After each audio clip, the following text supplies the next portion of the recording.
ශ්‍රී ලංකාවේ දේශපාලනය තුළ නොමැකෙන කාන්තා චරිතයක් ලෙස හිරුණිකා ප්‍රේමචන්ද්‍ර මහත්මිය පත්ව සිටිනවා.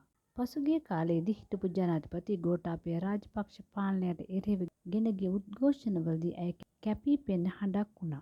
ඇය පසුගියදා තම මුහුණ පොතේ සටහනක් තබමින් කියා සිටියේ තමන්ගේ වසර 10ක් පමණ වන විවාහ දිවියෙන් වෙන්වීමට තීරණය කළ බවක්. ඇය තම ස්වාමියා සමග ඉතාමත් දීර්ඝ ලෙස සාකච්ඡා කරගත් තීරණයක් බවත් එහිදී සටහන් කර තිබුණා.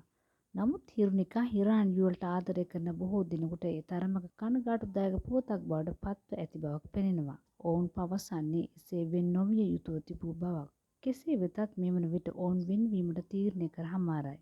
ඒ අතරතුර හිරුණිකාගේ සැමියා පවසා තිබුණේ හිරුණිකාගේ දේශපාලන කටයුතු නිසා තමන්ගේ නිරූපණ කටයුතු වලට හෝ රඟපෑම් කටයුතු වලට දැඩි ලෙස බාධා සිදු වූ බවක්. පසුගිය වසර කිහිපය පුරාම තමන්ට එම කිසිදු කටයුත්තකට සහභාගී වීමට නොහැකි වූ බවක් හිරාන් කියා තිබුණා. නමුත් දැන් දෙදෙනා වෙන් වී ඇති නිසා ඉදිරියේදී නැවතත් තමන් නිරූපණයට මෙන්ම රඟපෑම් කටයුතු වලටත් එක්වීමේ බලාපොරොත්තුවකින් පසුවන බවත් හිරාන් එහිදී කියා තිබුණා.